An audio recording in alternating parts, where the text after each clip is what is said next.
지금까지 배워왔던 성경을 보는 안목에 대해서 이게 정리 겸 우리가 또 결국에 한 세 가지가 남아있어요. 자, 이제 그렇게 구원 얻은 우리 이제 확신이 있다면, 그래서 영화로 주님의 마음을 품은 그러한 구원에 이르렀다면 그것으로 끝나는 것이 아닙니다. 하나님은 계획을 세우고 있고요. 그 계획대로 하나님의 사람들이 살아가기를 원합니다. 구원을 얻었다고 해서 이제 구원 얻었으니까 됐다 그러고 하나님은 내버려 두시는 것이 아니라 그 구원 얻은 자들을 통해서 하나님의 그 남은 일들을 행하기를 원하는 거예요. 그래서 그 구원 얻은 자들을 통해서 핍박당하지 않고 또 하나님의 일을 온전히 할 수 있도록 그 모임을 하나님께서 원하시는 거예요. 그 모임을 우리는 교회라고 그러죠. 교회. 그래서 이 교회, 우리가 이 시대의 교회를 이루어야 하는데 참 교회가 얼마나 있을까 하는 거죠. 교회라는 의미는요, 어떻게 보면 예수께서 그 12제자를 모아놓고 거기서부터 시작됐다고 볼 수 있는데 12제자와 함께 항상 모일 때마다 하신 적이 있어요. 모일 때마다 무엇을 하셨나? 떡을 떼셨어요. 그리고 십자가에 못 박히려고 이제 가실 때에도 마지막 만찬을 나누셨어요. 떡과 잔을 나누셨죠. 이것이 이 시대의 성찬이라는 교회의 예식으로 이어진 것입니다. 자, 이 성찬이 교회에 있어서 가장 중요한 것인데 왜 성찬이 중요할까? 떡을 떼고 잔을 마실 때 이 떡은 하나의 떡이요, 이 잔은 한 잔이었어요.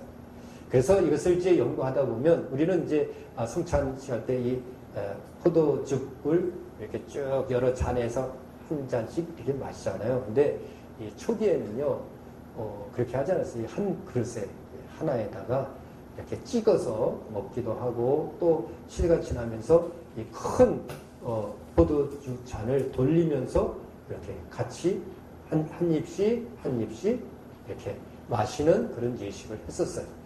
이제 이 시대는 또 이렇게 분화돼서 이렇게 하잖아요. 그것은 뭘 얘기하냐면 우리는 한 음식을 먹었다. 교회는 한 음식을 먹었다. 다시 말해서 한 식구다. 한 식구다. 교회는 한 식구다.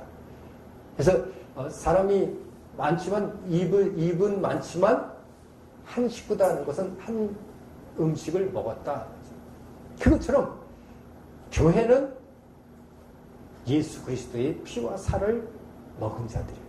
예수의 피와 살은 유일한 피요, 유일한 살이에요. 그래서 생명의 떡이요, 생명의 잔이라고.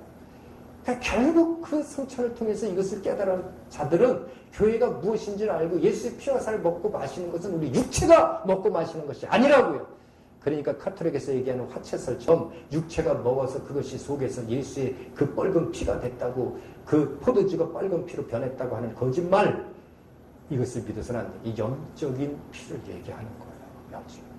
우리가 떡을 먹어서 육체의 피가 생기듯이 그것은 그냥 떡일 뿐이에요.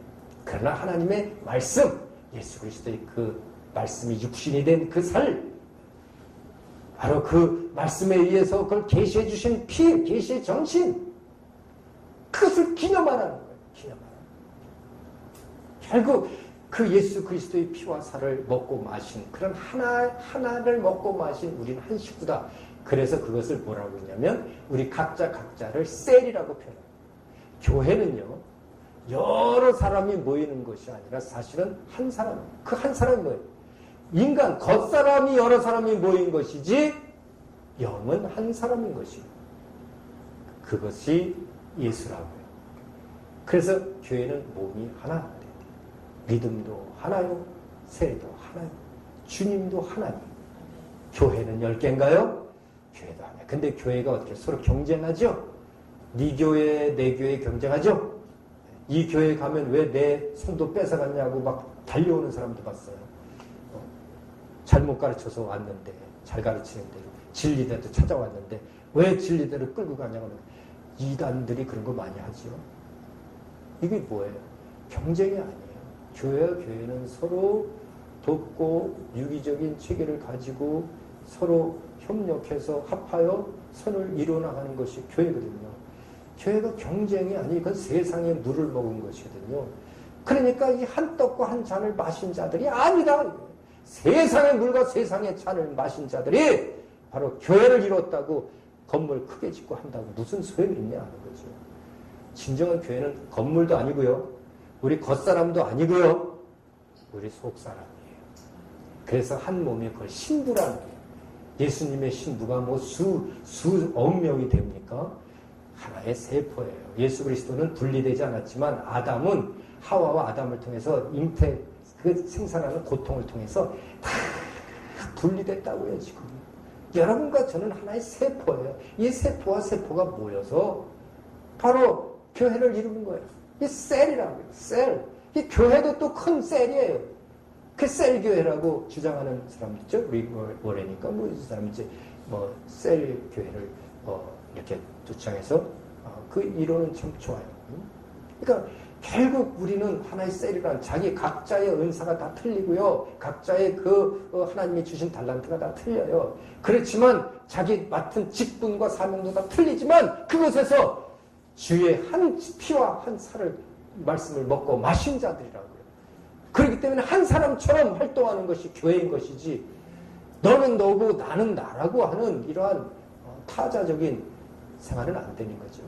그래서 사실은 예수처럼 우리 생활이 자기 본위의 생활도 있고 또 자타 본위의 생활도 있고 타자 본위의 생활도 있는데 그래도 믿으면 이제 자기 본위는 버려야 되겠죠?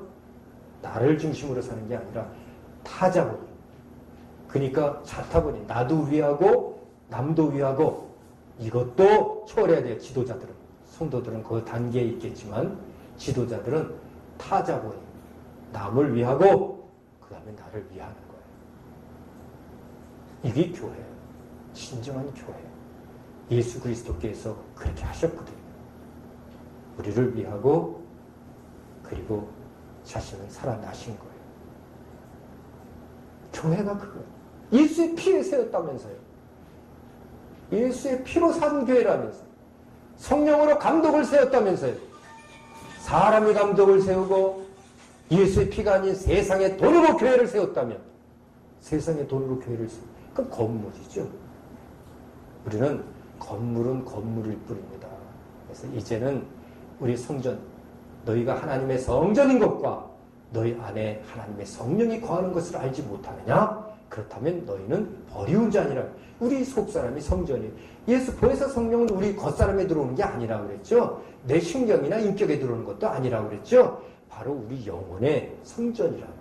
우리 영혼에 들어요. 그래서 이 성전과 성전이 연결돼서 하나가 되는 것이고 이 성전과 성전을 바로 새 예루살렘 성전이라고 그러고 계시록에 보니까 예수께서 재림하실 때 하늘에서 그 새 예루살렘 성전이 내려오는데 그 성전을 보니까 신부가 신랑을 위하여 단장한 것 같더라.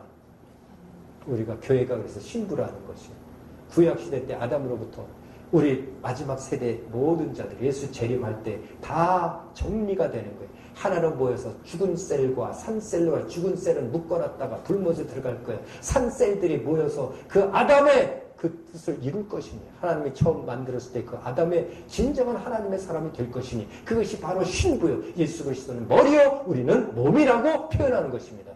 그러므로 진정한 성경에서 우리가 교회에 대한 내용들을 볼 때 그 교회가 잘했느니 못했느니 또 뭐 불평했을 때 교회에서 물어봐서 그들이 회개하면 또 내려도 그래도 말을 듣지 않으면 뭐 나중에 그 철회시키고 출교시키고 뭐 이런 얘기가 있는데 그런 것을 떠나서 진정으로 이 한 몸 된 것을 우리는 알아야 되고 그래서 내 이웃을 내 몸처럼 사랑할 수 있는 것이 그게 교회예요.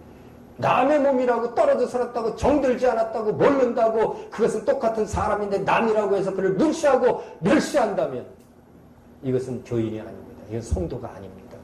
더군다나 지도자는 더 아니고요. 우리는 지도자가 목을 세우는 것이 아니라 목을 내놓는 것이 지도자예요. 그래서 진정한 이 종은 교회를 대표할 수 있어야 돼요. 그 몸된 대표자가 될 수 있어야 돼요. 다시 말해서 작은 예수가 되는 거예요. 작은 목자라고요. 그 진정한 목자장은 우리 주 예수 그리스도시고요. 그가 머리 되시고 우리는 몸과 같이. 그래서 원수도 사랑하시되 사람을 외적으로 보지 말고 외적으로 그를 미워하거나 그에 불평하지 말고 그의 겉사람에 행한 것을 갖고 비판하고 따지지 말고 진정으로 그들을 원수라도 사랑해야 되고 그 영혼을 살리려는 마음이 변치 말아야 하는 것입니다. 이것이 온전한 교회인 것이요. 그 교회는 살아있는 셀들의 집합체다. 살아있는 셀의 공동체다. 살아있는 셀의 모임이다라는 것을 우리가 살아있는 지체다. 하나님의 살아있는 지체다. 하나님이 살아계시니 교회도 살아야 하는 것입니다. 그렇게 우린 교회를 유지해가는 것이에요. 그래서 결국 교회는 그러한 건물이나 겉사람의 유형이 아니다. 이 겉사람도 보이잖아요. 그러니까 유형이에요. 이 사람이 뭐 성전이라고 그러는데 이 겉사람도 성전이 아니에요. 이것도 마찬가지고요. 속사람이 성전이에요. 이 성전. 우리 겉사람은 성전 될 사람 아무도 없습니다. 의인 없대 한 사람도 없어요. 죄 가진 것은 성전 될 수 없어요. 그래서 언젠가 썩어져 없어질 것을 위해서 구하지 말고 성전이 아닌 그 장막을 위해서 구하지 말고 썩지 않냐 그 내 영적인 그 하나님 나라를 위해서 그것을 쌓아두고 그 속사람을 위해서 우리가 살아야 합니다. 육은 죽을지라도 영은 완전히 살아야 된다는 것이 이것이 교회에서 행할 일이라고요. 그래서 주님의 전도를 우리는 그렇게 하는 그것이 충성된 자 그것이 증인이에요.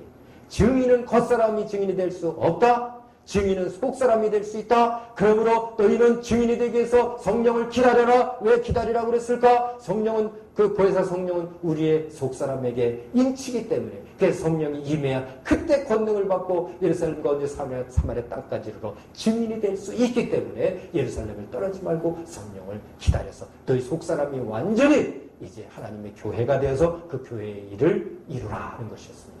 거기에 권세가 들어간다면 전가를 받는 권세, 또 그 하나님의 이름으로 행할 권세, 또 천국 열쇠의 권세, 이 땅에서 풀면 하늘에서도 풀리고 이 땅에서 매면 하늘에서도 매이는 그 권세, 바로 우리 속사람인 보혜사 성령 하나님 그분이 하시는 것이라고요. 이렇게 교회는 온전히 주님의 몸을 이루어야 여러분과 저는 이제 여러분과 제가 아니라고요. 주님의 몸들입니다. 또 하나가 되어야 되는 것입니다. 이것이 진리의 사람인 것입니다. 이제 또 우리가 한 가지를 더